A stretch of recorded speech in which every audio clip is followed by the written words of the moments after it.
वीरवार का दिन है, गुरुवार का दिन है और मैं अपनी सरलतम पद्धति आप सबको बताना चाहता हूं जो आप लोग घर पे भी कर सकते हैं। और बहुत सारे लोगों को यहाँ आने की जरूरत नहीं है। यहाँ वही लोग आए जिनको चेक कराना हो, मनु भैया पे विश्वास हो, अति ही विश्वास हो। हालांकि हम जो बता रहे हैं बात, ये संसार में सबसे विश्वासी बात है, जिसको कोई, जिस राज को कोई खोलता ही नहीं है। बस आप अपने जप को बढ़ाते जाए, जप को बढ़ाते जाए। मूलतः तो आप ओम नमः शिवाय ओम का जप कीजिए, मैं जो मानता हूँ। लेकिन अगर आप वो जप भी नहीं कर सकते और आप चाहते ही हैं कि हमें भूत प्रेत ही निकालना है और भूत प्रेत को हमने बिल्कुल जड़ से निकाल देना है, तो बहुत सारे लोग जो एक देवता को पूछते हैं, उसका नाम है बुलाकी। क्या नाम है? बुलाकी।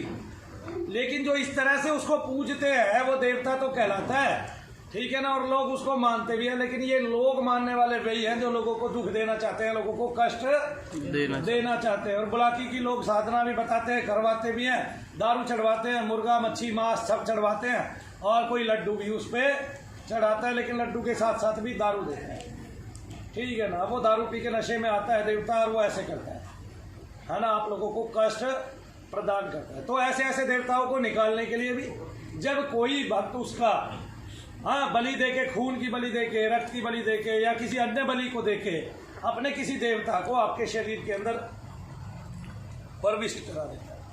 प्रविष्ट कराने में होता क्या है कि आपके अंदर एक स्थल बन जाता है, वहां पर वो उठता बैठता है। और जितने भी लोग चेकिंग वाले होते हैं या भक्त लोग होते हैं जो आपको चेक करते हैं, वे बताते हैं कि आप पे कुछ छोड़ा गया है, वो आपके शरीर के अंदर निवास करता है।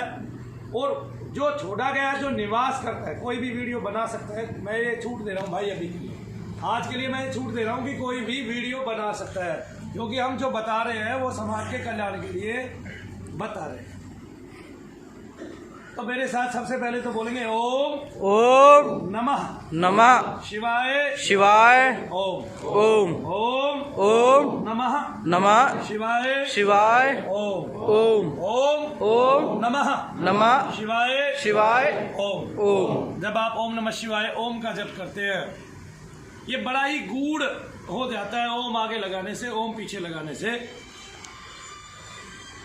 तो इसमें जो बाह्य वायु है, जो हमारी बाह्य वायु हमारे आंगन में घूमती है, हमारे आसपास घूमती है, उसमें कुपित वायु शामिल होती है, उसमें मलिनता जरूर होती है। और उस बाह्य वायु की मलिनता को हटाने के लिए, जैसे एक चावल का दाना तभी उपजता है जब उसके ऊपर एक खोल होता है, ठीक है ना, जिसको हम धोती बताते हैं, भूसा बताते हैं।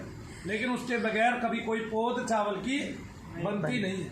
सेम उसी तरह बाह्य वायु के प्रबंधन के लिए, बाह्य वायु से रक्षार्थ आप क्या देखते हैं, आप बाह्य वायु से रक्षार्थ आप ओम का यूज करते हैं, ओम का प्रयोग करते हैं। और जो ओम है वही शक्तिशाली तत्व है, वही बीज है समस्त संसार का, और वही ध्वनि भगवान सूर्य से आप सबको प्राप्त होती है। और पूरे वायुमंडल में वो ओम का शब्द गुंजायमान है। और वायुमंडल क्यों कहे, राधा स्वामी वाले आपको ओम की ध्वनि ही सुनाते हैं। अंदर ओमनाद, ब्रह्मनाद जिसको बोलते हैं, वो आप अपने अंदर सुनते हैं आंख बंद करके दाहिने कान की तरफ से, और उस पर ध्यान लगाते हैं, जिससे आपकी योगिक प्रक्रियाओं से गुजरते हुए आप उस शब्द से परे चले जाते हैं। उस शब्द को सुनते हुए, शब्द से तो ज्योति उत्पन्न होती है, ज्योति से फिर प्रकाश आता है, और फिर आप धीरे धीरे जो है इस संसार से ऊपर की ओर उठ जाते हैं और भगवान की भक्ति करते हुए उसकी प्राप्ति करते हैं।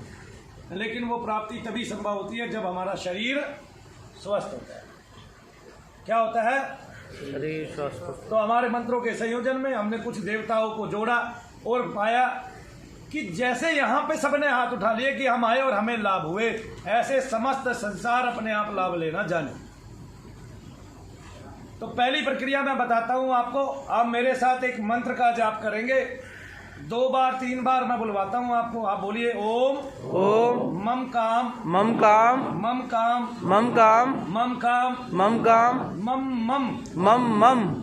भम गुम गोम हम शम भम देवताभ्यो नमः। अब इसके साथ में ही हमने बोलना है लगातार, मरघट काली, मरघट काली, महाकाली, महाकाली, महाकाल, महाकाल, मशानी मशान, मशाणी मशाण, गुरु गोरखनाथ, गुरु गोरखनाथ, भैरवी भैरव, भैरवी भैरव, हनुमत शनिश्चर, हनुमत शनिश्चर, देवताभ्यो नमः। देवताभ्यो नमः। ये आपका मंत्र है। ये क्या है? मंत्र मंत्र है आपका ओम ममका ममका ममका मम मम भम गुम गोम हम शम भम। मरघट काली, महाकाली, महाकाल, मशानी मशान, गुरु गोरखनाथ, हनुमत शनिश्चर, भैरव, देवताभ्यो नमः स्वाहा। ठीक है ना? इससे आपने हवन करना है।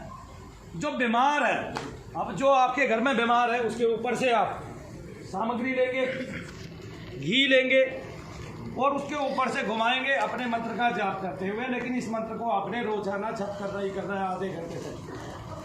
आधे घंटे तक रोज जप करेंगे, एक आसन पे बैठ के, 2 अगरबत्ती जला के, एक दीपक जला के। तो जितने देवता इस मंत्र में लगे हुए हैं उसमें मरघट काली है, महाकाली है, महाकाल है, मशानी है, मशान है, गुरु गोरखनाथ, हनुमत शनिश्चर, भैरव।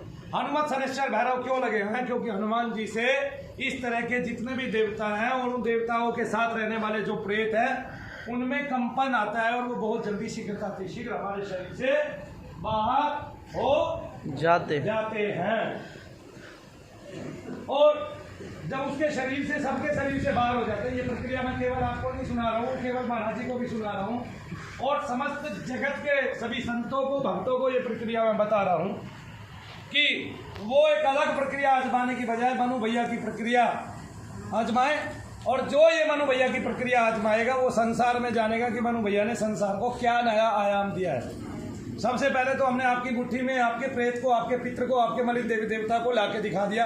आपकी मुठ्ठियाँ हिलनी बंद नहीं हुई और फिर उस प्रक्रिया में इतना बल धीरे धीरे उत्पन्न करके दिखा दिया कि अगर आज आप उसको करते हैं तो आप देखते हैं कि दुनिया में एक प्रक्रिया सर्वश्रेष्ठ है। सबसे पहले यज्ञ की, और यज्ञ में भोग की। किसकी? यज्ञ की, यज्ञ में भोग की, यज्ञ में भोग की। मैं लोभी नहीं हूँ भाई, ये मैं तुम्हें आज बता देता हूँ। अगर मैं लोभी होता तो आपको ये प्रक्रियाएं नहीं बताता, किसी को भी समस्त में संसार में ये प्रक्रिया नहीं बताता। कोई भी अपने घर पे करके देख सकता है और अगर उसकी प्रक्रिया उस पे हैवी है, बहुत भारी है, तो उसको 2 दिन के अंदर पता चल जाने वाला है। क्योंकि जो जो वो करेगा तो उस पर दबाव बढ़ता जाएगा, फिर उसको मनु भैया की जरूरत पड़ेगी। लेकिन जो जो वो करता जाएगा और दबाव हटता जाएगा तो ये समझो वो जंग जीत गया। ऐसे घुमाना है, ऐसे पकड़ना है और देवता को बलि देनी है। ओम मम का मम का मम का मम मम भम गुम गोम हम शम भम। मरघट काली, महाकाली, महाकाल, मशानी मशान, गुरु गोरखनाथ, हनुमत शनिश्चर, भैरव, देवताभ्यो नमः स्वाहा।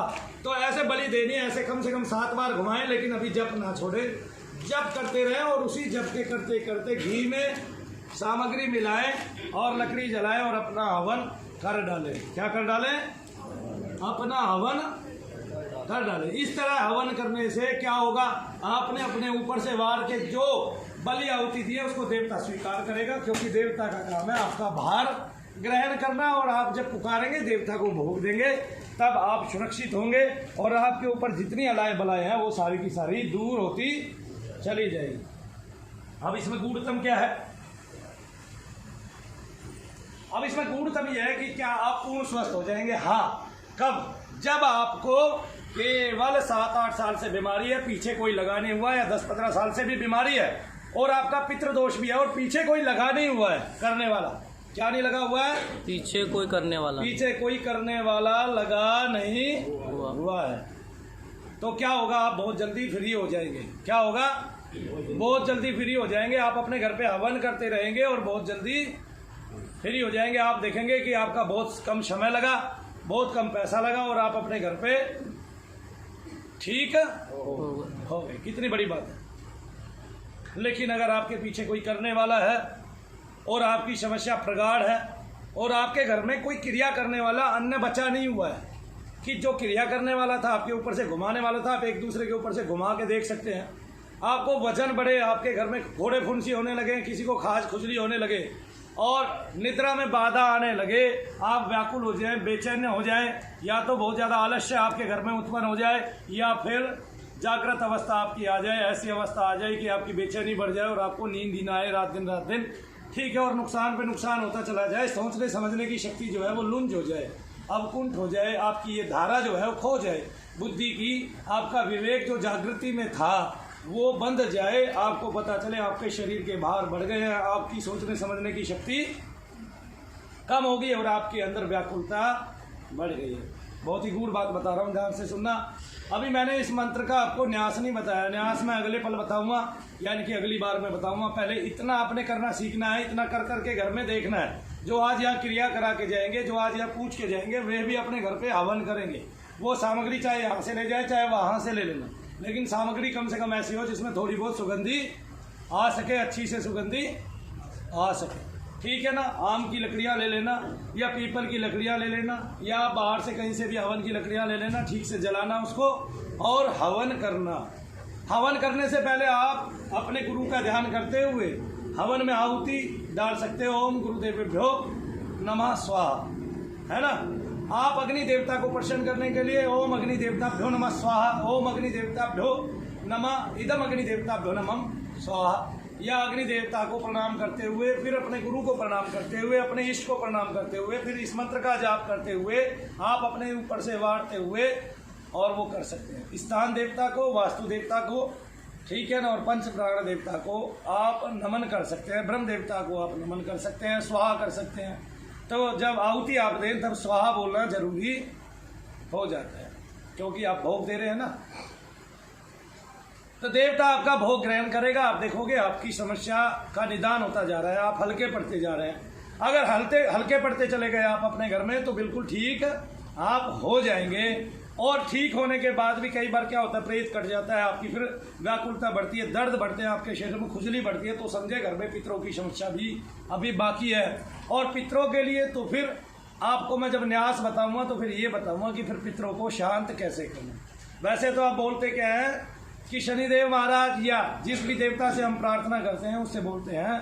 अगर आपने हिंदी में भी एक प्रार्थना की कि मैं आपका मंत्र और आपका भोग इसलिए दे रहा हूं कि मेरे घर में, मेरे शरीर में जो पितर है, मलिन देवी देवता है, और जो मेरे घर में बाधा है उसको आप दूर कीजिए। मेरे शरीर में जो बाधा है, जो स्थल है उसका, उससे मेरे संबंध विच्छेद कीजिए। और तांत्रिक के द्वारा अगर भेजी गई है तो करने कराने वाले से भी मेरे संबंध विच्छेद कीजिए। हे मंत्र राज, आप यहाँ किसका यूज कर सकते हैं? मंत्र राज का, क्योंकि मंत्र राज में जितने भी देवता आपने लगाए हुए हैं, जो बीज है उसमें जितने भी देवता आपने लगाए हुए हैं, फिर सारे मंत्र राज के रूप में कार्य करते हैं। तो आप इस तरह से जब मंत्र को आज्ञा देंगे तो वो वही कार्य करेगा जो आप उससे मांगेंगे, और वो कार्य आप हाथ जोड़ के मांग सकते हैं। मेरे शरीर में, मेरे घर में रहने वाले पितृ को, प्रेत को, मलिन देवी देवता को आप मुझसे संबंध विच्छेद कराइए, उनको बंधनहीन कीजिए और मेरे शरीर से उनको सदा के लिए यानी कि स्थल सहित बाहर निकाल